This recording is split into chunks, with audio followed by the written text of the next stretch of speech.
Oke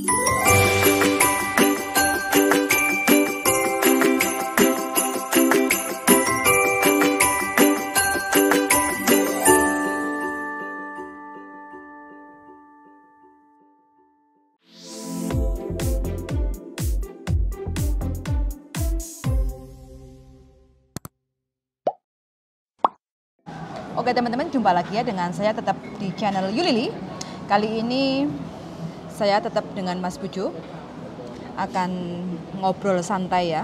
Ngopi. Nah ini kita cheers dulu darling. Cheers, monggo teman-teman semuanya kita minum. Cheers, biar tambah semangat ya.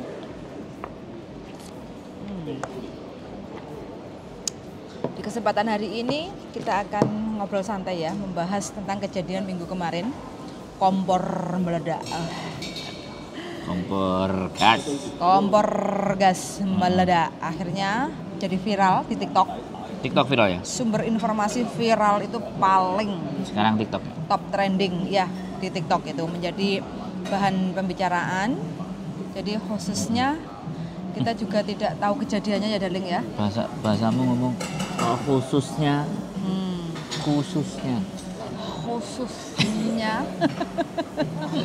Kita nggak tahu kejadiannya yang nyata, cuma kita hanya mendengar simpang seliweran di sosial media. Aku ngeliat. Kamu ngeliat? Ngeliat. Kejadian itu? Ngeliat. Masa?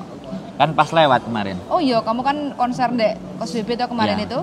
Ya karena saya duduk diam di rumah pijat, jadi saya pribadi ya tidak keluar. Jadi saya tidak tahu kejadiannya seperti apa, tidak melihat secara langsung, cuma seliweran aja di sosial media. Ya, di sosial media. Nah, dengan kejadian seperti ini mudah-mudahan sih untuk siapapun teman-teman yang mungkin memiliki kompor itu, mudah-mudahan tidak ada musibah. Ya, darling. Musibah. Muka nggak kebakaran mukanya. Nek kebakaran kompornya ya wis. Sama tempatnya paling ya bikin heboh. Paling yang ngesak-ngesakno kancane di paidu majikan kan. Bukan begitu teman-teman? Yang gara-gara kompor meledak di paidu majikannya, coba angkat tangan. Gitu loh. Ini kejadian yang sangat ngeri sekali ya, apalagi kejadiannya sudah direkam CCTV. Oh, pemadam kebakaran juga datang kok. Lah iya, makanya kronologi cerita kejadiannya seperti apa itu kan lagi dilacak kayak gitu kan, karena sudah polisi datang, terus habis itu pemadam kebakaran datang kayak gitu kan, otomatis CCTV kan pada dibuka semua kan, pasti kejadian siapa yang punya untuk kompornya itu pasti suatu saat atau mungkin atau sudah diketahui siapa orangnya tapi belum dipublikkan, tapi ya kita nggak penting untuk mengetahui siapakah yang memiliki kompor itu. Cuma sih kita pesannya harus sing pasti bolone dhewe. Pokoknya siapapun teman-teman yang suka bawa kompor di luar, hati-hati dan selalu hati-hati. Kalau enggak nanti kejadiannya fatal.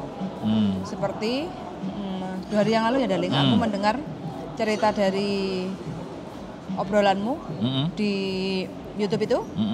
Nah, proses di Indonesia kepengen balik ke Hong Kong, dapat surat cinta. Nah, kebetulan mbaknya itu telepon bojoku ingin atau minta tolong untuk dibantu proses lagi untuk balik ke Hong Kong. Sama bojoku dicarikan sama PT yang bisa bantuin untuk proses ke Hong Kong kayak gitu. Majikan sudah dapat. Proses sudah separuh. Sudah jalan ya. Sudah apply, sudah masuk. Nah, ya, sudah masuk imigrasi. Proses sudah separuh. Tinggal turun. Terus dapat surat cinta dari imigrasi. Ke agennya. Ya. Nah, otomatis kan kronologinya seperti apa? Si bojoku telepon tanya sama mbaknya. Kenapa mbak? Ada kejadian apa? Karena tulisannya kriminal kayak gitu ya darling ya. Ya kan? Jadi datanya, data anak ini ada masalah, catatan kriminal, gitu aja sih. Tulisannya seperti itu aja sih. Cuma terus kelanjutannya, bojoku langsung telepon sama mbaknya yang di Indonesia. Ternyata ngaku nih piye darling. Untung mbak jujur, ngaku nih piye. Catatannya gitu loh. Piye. aplikasi pekerjaan pembantu rumah tangga, saya merujuk pada aplikasi Visa memproses dokumen nomor referensi ABCD, melengkapi. Jadi melengkapi dan mengembalikan usaha pembantu rumah tangga terlampir. Jika Anda pernah terlibat dalam kasus polisi, imigrasi, perburuan, dan pengadilan lainnya di dalam dan di luar Hong Kong, jika positif, berikan perincian kasus tersebut, termasuk tanggal, tempat, korban, orang lain yang terlibat, sifat kasus, hasil kasus, pelanggaran yang dituntut, tanggal dan sarana keberangkatan setelah kasus diselesaikan atau terselesaikan. Berarti suruh nulis kronologi cerita.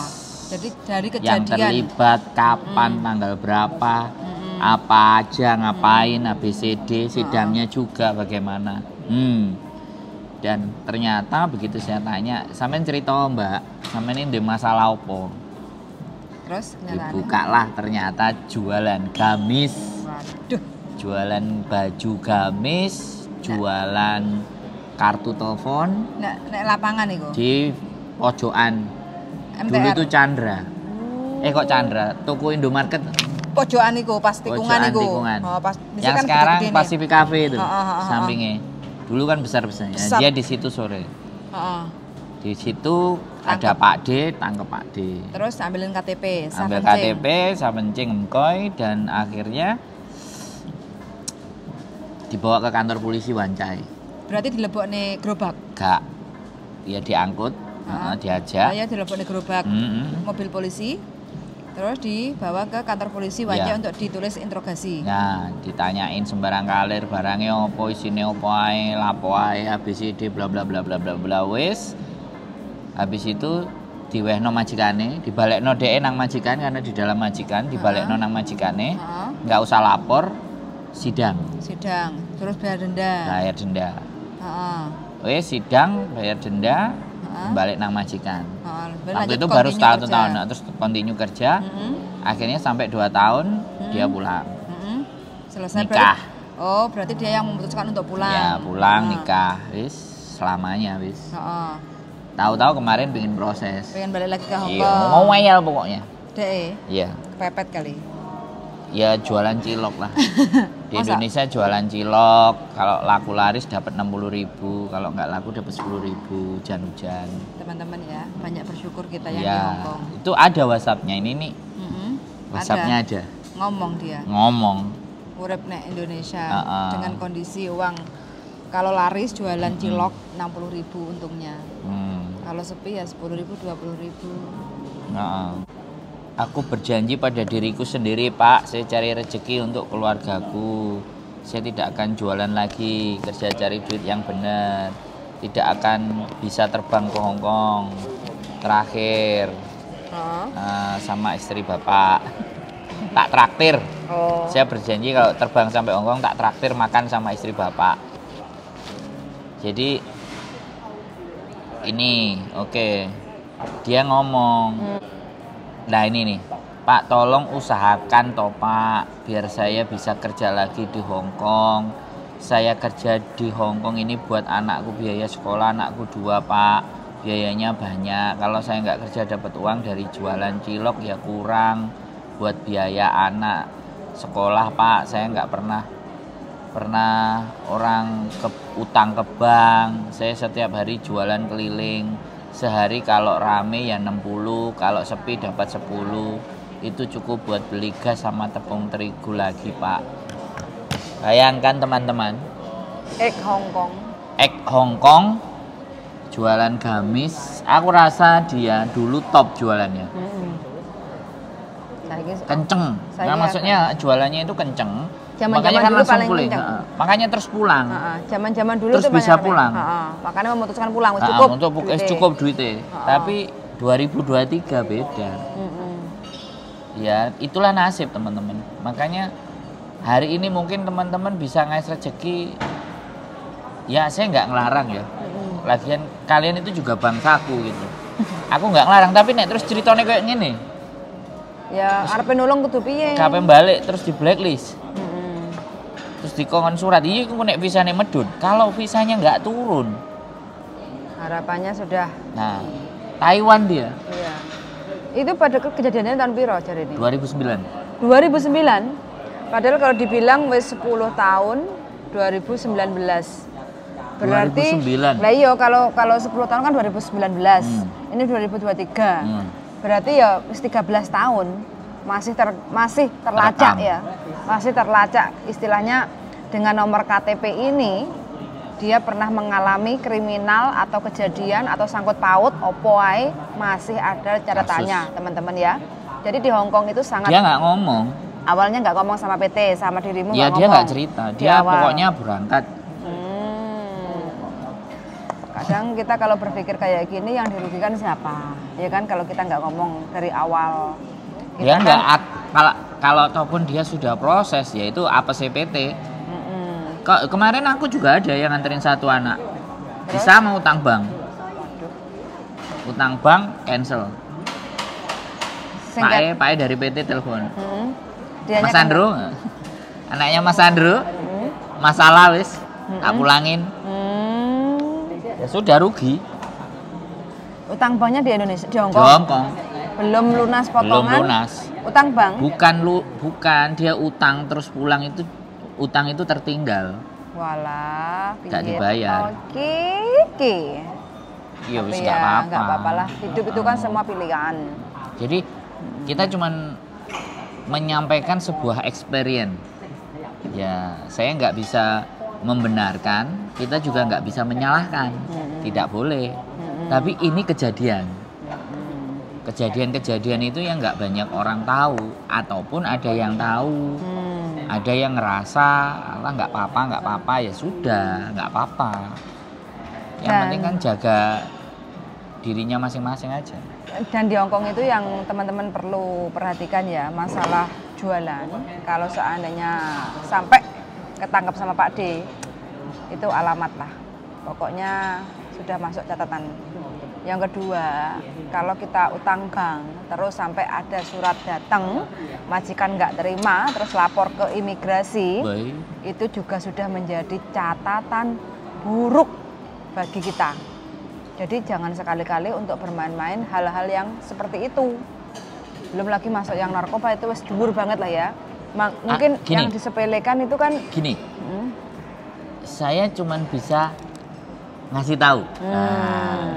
Pilihan semua kita nggak bisa benerin. Masalahnya gini loh, pokoknya resiko ditanggung penumpang lah, semua masing-masing kayak gitu kan. Mereka Cuma juga pasti kita tahu. itu kadang ngomong kayak gini ya, teman-teman itu yang cerita banyak itu kan kalau udah kejadian baru cerita. Terus sebelum kejadian dia tuh nggak berpikir diunggahannya didukne kayak gitu kan.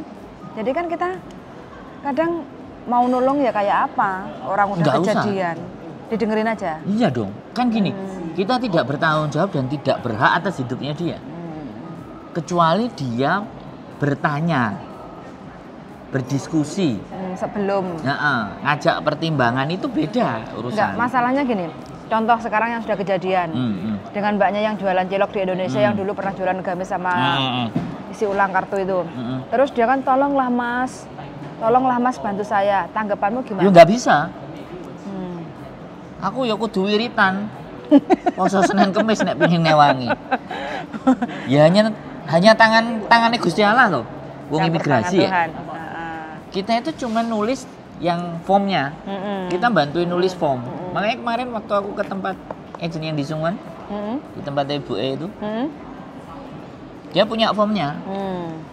Penyakit apa, masalah-masalah apa yang mesti ditulis. Itu jadi sama dia ditulis, dikasih draftnya. Nanti tinggal diisi namanya dia, ada formnya. Makanya kan sama datang. Makanya sekali lagi, ya kita mau nolongnya gimana? Ya kenduren rame-rame Al-Fatihah. Berdoa karo Gusti Allah. Iya. Jadi iya yo imigrasi ya men. Imigrasi duduk bapakku ya. Ya nih waktu Pak Dirjen Pajak. Waktu tahun 2009 itu waktu jualan terima uang banyak, Nggak mikir. Iya, nggak mikir. Sama kayak yang tadi. Pas waktu sekarang dodolan cilok, badhe swidak ewe sewenenge ra umum. Pas kepengen proses wis entuk majikan, ternyata kejeglong, ada masalah. Sing ekstrem kan tadi Mbak juga, cek tas tadi kan. Iya. 4 bulan di Hong Kong, wis utang bank di interminate karo majikan. Gak gelem mulai, sik duwe tanggungan. Terus ada itu kon piye? Iya, repot, sak repotan kadang. Kita itu hanya mendengarkannya gini aja teman-teman. Kita harus berbuat apa ya? Enggak, sekali lagi enggak bisa kita mempersalahkan ya. Karena persoalan manusia itu beda-beda, punya background latar belakang yang berbeda-beda. Jadi berpikirlah sebelum bertindak. Estimasikan nanti ruginya bagaimana, untungnya apa. Harus siap. Dipertimbangkan bolak-balik gitu. Kalau sudah diputuskan ya harus siap untuk menanggung resiko apapun itu yang terjadi nantinya harus siap kayak gitu loh. Kalau bisa bertahan ya bertahan, kalau nggak bisa ya harus siap menanggung untuk. Biasanya kalau yang ngambil itu wis apa jare sesuk. Prinsipnya itu. Lakoni seala uripe. Apa jare sesuk. Nah, apa jare sesuk? Rata-rata kalau saya menyimpulkan banyak kejadian. Banyak kejadian dan cara berpikir. Yang pertama, itu sebenarnya dia udah tahu. Dia sangat sudah tahu atas apa yang akan dilakukan. Tapi mau panfa, dia nggak punya pilihan. Yang pertama. Yang kedua, dia itu tidak tahu. Harus ngapain, bagaimana, tanya sama siapa. Nah ini, yang tidak tahu ini yang jadi makanan biasanya. Para pencoleng-mencoleng itu. Yang tidak tahu ini dimanfaatkan atas ketidaktahuan. Jadi yang pertama dia tahu, dia tidak tahu. Yang ketiga adanya cuman frustasi, nangis, terus diem, nyungkruk, meneng, tahu-tahu lompat. Ojo, jangan sampai kalau lompat ya. Lah ya itu ya. Enggak, maksud saya kan itu kan yang enggak merasa tidak ada solusi dari kiri kanan. Kadang yang ditahu itu kan lompat itu kan karena kan bersihin jendela. Nggak taunya kan seperti itu. Nggak taunya banyak masalah, beban pikiran.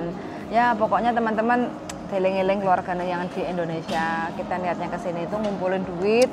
Jangan sampai banyak beban masalah. Jadi dan harus hati-hati. Dan satu hal juga, ini juga sangat penting menurut saya adalah adanya konten kita ini supaya dilihat di keluarganya yang di Indonesia. Yo, sorone nyambut gawe nek luar negeri itu sebenarnya kayak gini banget kayak gitu loh. Jadi jangan bukan hanya tiap bulan terima gaji. Ya, jangan ditanyain. Butuh nek Indonesia banyak butuh kayak gitu, minta kiriman kayak gitu. Deritanya kita yang di Hong Kong itu sebenarnya perjuangannya luar biasa sekali. Luar biasa sekali. Jadi kita benar-benar sangat salut sekali ya untuk teman-teman yang masih berada dan berjuang di luar negeri. Semua keringatnya itu hampir 90% itu keluarga. Disisain 10% loh untuk diri kita itu. Kadang teman-teman itu direwangi kadang kalau hari Minggu sing kerja sampingan lah, sing mijet lah, sing liyane lah. Uangnya untuk apa? Nggih nyukupi kebutuhan, nggih dandani omah ben gak bocor. Nggih nyekolahne anak supaya ben gak motor. Nggih nyekolahne anak supaya ben gak goblok anake, ben gak koyo mboke. Jarine seperti itu sih kebanyakan teman-teman. Sepeda motor. Ya, itu salah satunya. Kebutuhan. Soalnya saiki blonjoe nggak enak sing numpak sepeda. Nggak ada yang jalan kaki, semuanya serba pit. Dipencet langsung.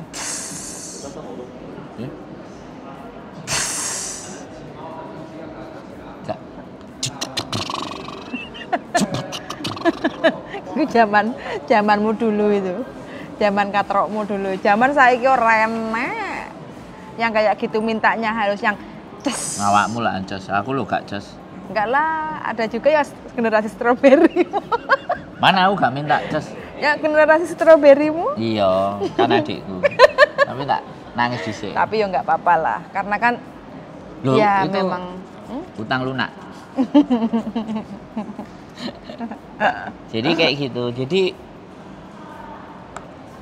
kita juga nggak bisa berbicara ya, nggak bisa mengemukakan alasan dan teori banyak hal. Intinya adalah semakin banyak nerima aduan, semakin banyak menerima apa namanya komplainan atau mereka yang ngeluh apa semua, ya saya tanggapi dengan baik dan benar.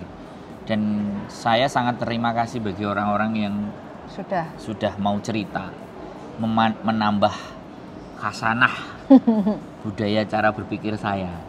Dan yang kedua, saya lebih bersyukur gitu dengan melihat apa yang saya punya, yang saya rasain, jauh dari kata bersyukur.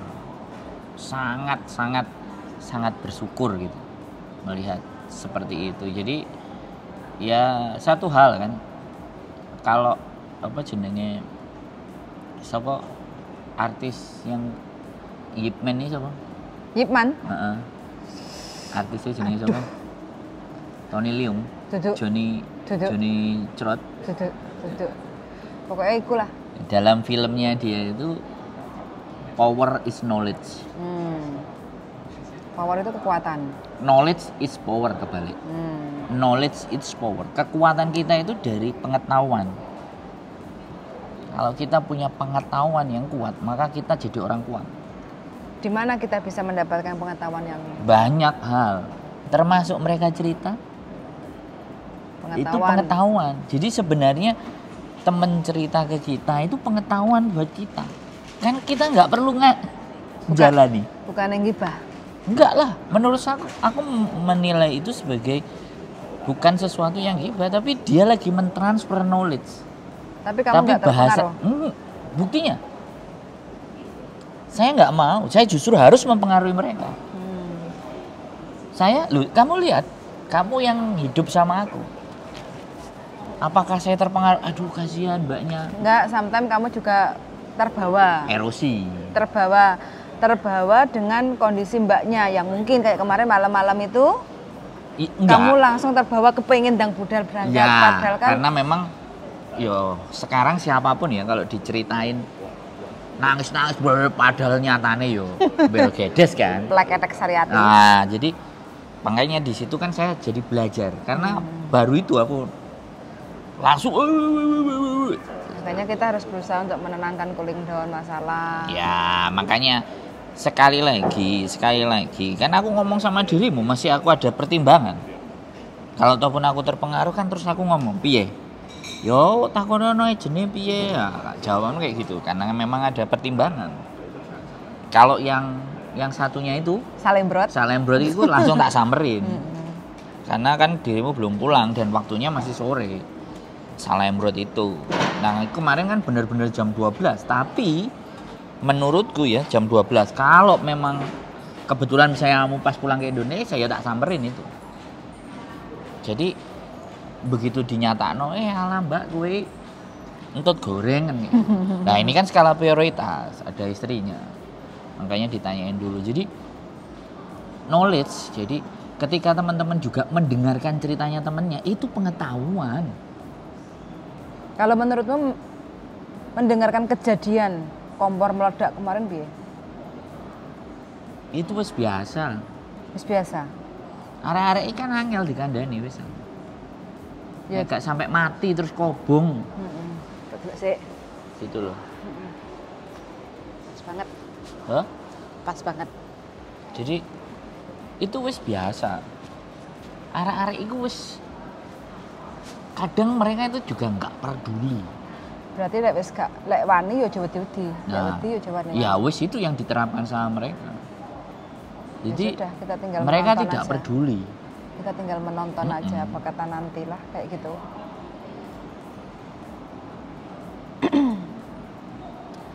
Udah cukup di situ aja ya teman-teman cerita kita hari ini.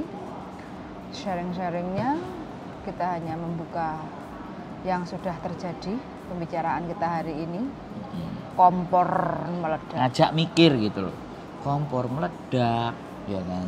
Hutan minyak, numpai semua itu karena mereka ngerasa egois. Aku nggak peduli. Pokoknya aku oleh cuan. Pokoknya saya kita lakoni. Iya. Jadi tipikal teman-teman yang punya karakter itu. Toh pun gue tak utangi gurung karuan. Nah, nek dhek ngomong misalnya, aku utang gue ya gurung karuan, gue ngutangi aku njaluk gue kayak gurung Ngaruan ngekei. Jadi cara berpikirnya dia itu gak peduli. Gak peduli. Justru yang dia pikirkan aku oleh cuan dan itu posisinya membahayakan dia. Betul sekali. Kita hanya bisa menjadi seorang penonton aja karena nggak bisa berbuat apa-apa selain dan nggak usah juga berbuat apa-apa. Cuman kita ngasih tahu mereka-mereka yang masih mau berpikir. Nah, makanya kenapa mohon maaf sekali lagi saya buka komunitas YouTuber itu salah satu cara supaya aman dan langgeng untuk mendapatkan cuan. Iya dong. Kalau itu kan bisa dibawa ke Indonesia. Kalau jualan misalnya mie ayam di Victoria Park, ya selama ada di situ bisa. Terus habis ini dibawa pulang. Kalau dipulang dia bisa memanage, ya syukur alhamdulillah. Tapi kalau nggak bisa ya sama aja bohong. Sekarang itu knowledge, pengetahuan itu harus ditambah. Bagaimana cara mencari cuan? Ya kan, bikin konten, TikTok, endorse, kan cantik-cantik tuh anak-anak. Ya kan, personal branding, public speaking, editing, ya kan, main musik, bikin baking, ya kan, masak, bikin konten, terus kan ya jadi duit. Yang hamil kemarin yang kita samperin, halo mbak, mbak yang hamil, aku juga udah pesen kok. Bapaknya. Sambal pecel. Iya, sambal pecel sama cilok. Itu, ya kan. Hasil dari jepretannya, terus diunggah kan, nah, udah jadi, closing. Iya, jadi orang interest. Dan gitu, bisa dipahami nggak? Bisa. Ya, kayak Mas Rio? Oh iya, jualan kerupuk sambil kerja di Hong Kong, membangun personal brandingnya, pulang wes jadi bos. Nah, orderan kerupuk $7 ping. Udah jalan. Tuh. Banyak harus cerdas gitu. Oke. Warungnya tutup teman-teman ya. Kita berada di Hesan Place, Koswibi. Sambil ngopi, sambil ngobrol. Jadi kita nggak membuang waktu. Hanya berdua aja. Kita membuang waktunya untuk teman-teman semuanya yang mungkin kita lagi tidak menonton. Membuang waktu, memanfaatkan waktu. Ya, bahasanya loh. Oh iya, kualik ya, bukan membuang, tapi memanfaatkan waktu untuk ngobrol, untuk bercerita, barangkali bisa diterima dan dicerna apa yang kita sampaikan. Betul sekali. Ya, cukup sekian dari kami, semoga bermanfaat. Kalau ada teman-teman yang kepengen request ngobrol apa, tentang apa, silahkan komen-komen di channel YouTube saya. Kita luangkan waktu untuk memberikan sesuai apa yang sudah diminta sama teman-teman semuanya. Suwun sangat sudah mendengarkan dan see you in the next video. Bye-bye.